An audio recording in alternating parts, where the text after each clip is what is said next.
All right, team. So today we're going to be talking about the topic of artificial intelligence. There's a lot of great examples of this that we're going to share in the presentation, but it's something I get really excited about because it not only has already impacted us right now in the present, but also in the future. So a lot of times you think, okay, so AI is something we talk about often, and AI is basically the short term for artificial intelligence. What the book that we're reading, Innovative, in the innovation book, is they basically summarize it as the umbrella term that describes an effort to mimic human skills. Basically, you're replicating human intelligence with machines. So I thought about this and I was like, what kind of examples can we share and how can we use them in regards to AI and how it directly impacts us? So when we're using our phones, there's voice recognition. When we're talking in a different language and we're trying to find a way to translate from maybe English to Spanish, or when I was in Lebanon, English to Arabic or Arabic to English, there's a language translation element that has functionality within AI as well. So I was going to actually ask you guys to kind of get a little bit of feedback from you. Where have you seen AI in your day-to-day in the present time?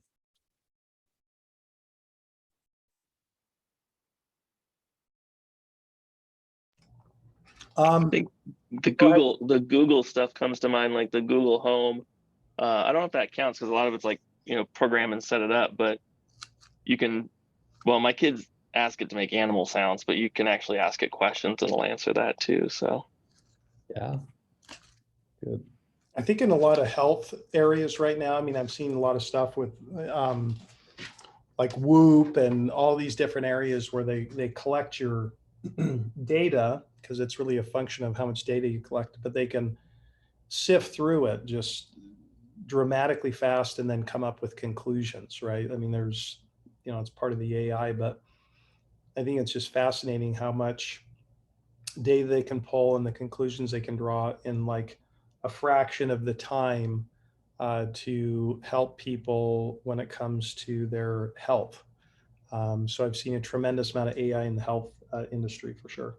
Yeah, it's a great example.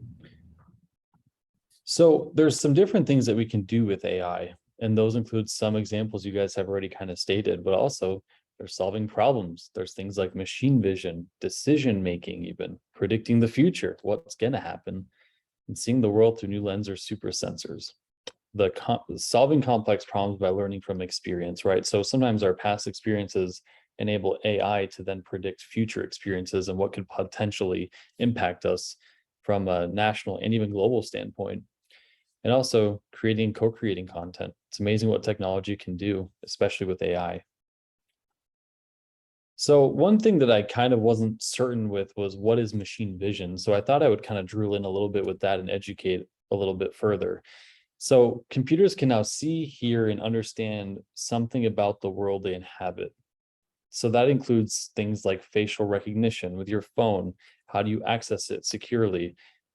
There's a software that identifies your face and knows it's actually Dan trying to access his phone. There's robots at the Amazon warehouses that are used to stock shelves and know exactly where each item goes, no matter how big or how small that item is. There's also quality assurance practices, maybe in food warehouses, just to ensure that food is staying, clean and the inspections all go okay. Also the inspection on a manufacturing line, ensuring quality assurance there, detecting a danger and preventing some kind of an issue like a lightning strike hitting a house, a hospital, an area with high voltage electricity. So with that being said, I thought about it and I was thinking, was there anything that stood out to you or surprised you about any of those items? Would love to hear your thoughts. And I'll kind of go back through the slides so you can kind of review together as well.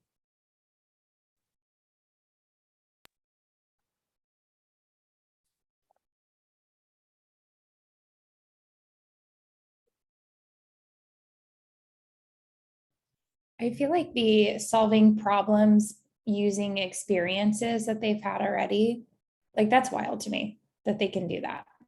Yeah. It feels like such a human thing to like learn from your experiences. and yet a machine can do it. It's really freaky. Yeah, it's true. It's very true. Yeah, it's almost like now when I'm typing, the computer knows exactly what I'm trying to say without me actually saying it. Have you guys noticed that on your emails? Whenever you type something, it just kind of continues the sentence on your behalf. That's pretty cool.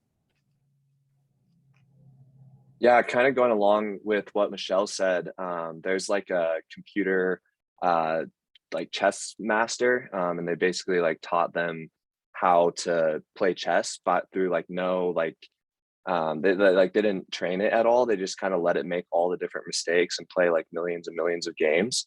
And now there's no person in the world who can even come close to beating it. So that's pretty cool. Yeah, that was really cool. Cool.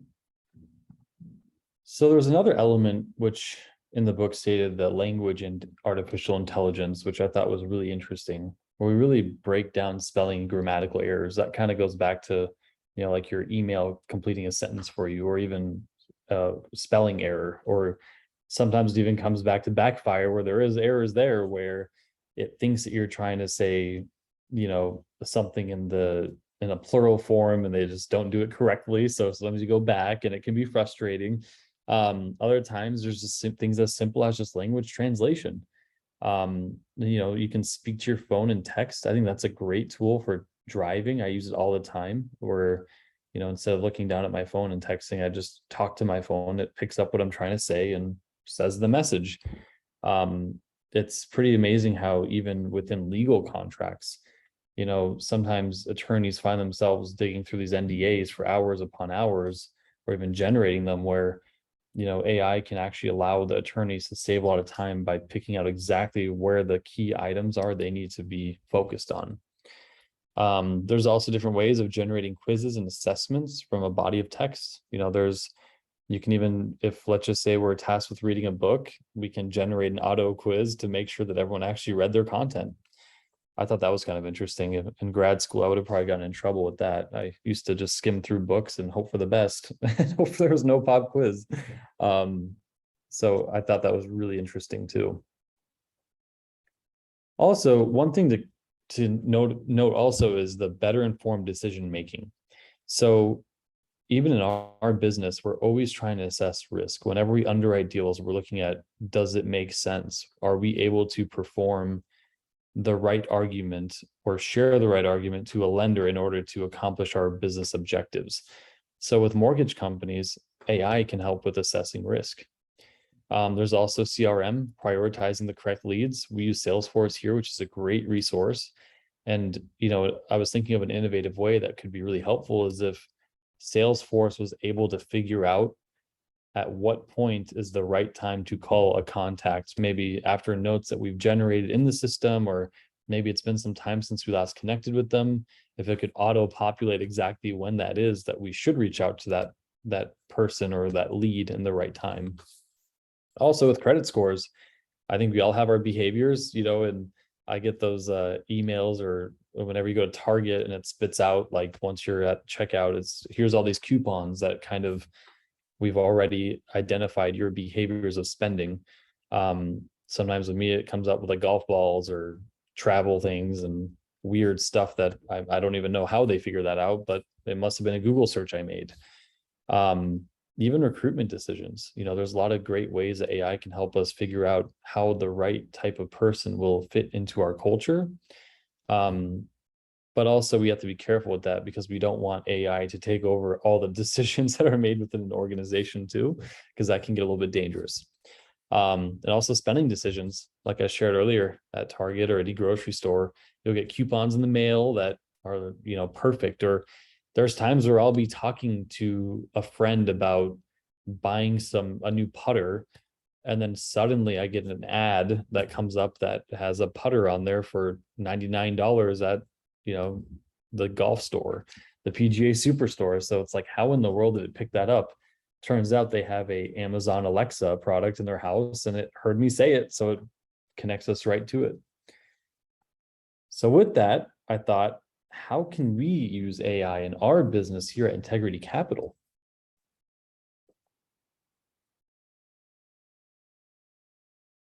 I feel like we've mentioned this before, but potentially using it to, like recruit new leads and generate people to contact. And I feel like there's a lot of ways we can use it. Maybe we don't even see it, but just kind of like you mentioned earlier, assessing risk and being able to gather a lot of data on people. I feel like, yeah, in any aspect, I feel like there's going to be ways that we don't even realize that we could use it. Yeah, that's great, Maggie. Potentially, we could use it to qualify people for loans in a different way than the industry has always qualified people, right? So we'd set our own metrics for it. There would be a different algorithm for that. So that would be interesting. I also think, the human touch part of, understanding a situation seems a little far beyond AI, but I'm also just surprised at what AI can do already. So maybe that would be something that could be given to AI and they could just, I don't know. I'm just, yeah, I feel like I put limitations on AI for a long time. And now I'm like, wow, that can actually do a lot. So I think that would be a really good place to put them if it worked. Yeah.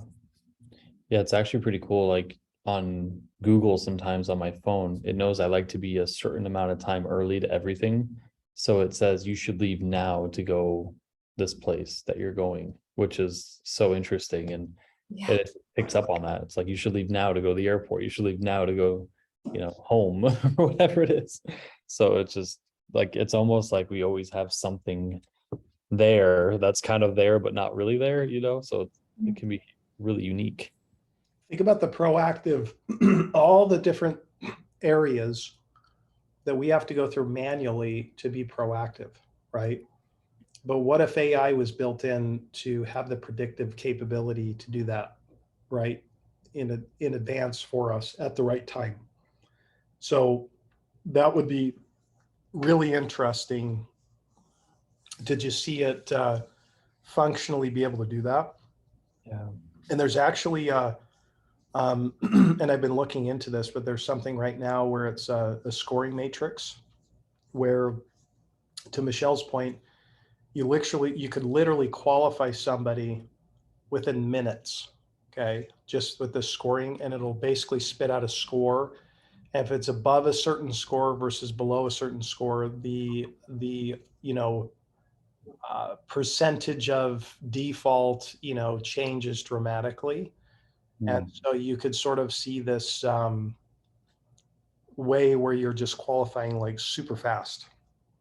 And just having, kind of going back to our model of just proactiveness and speed, that could just be huge. So yeah, a lot to be done.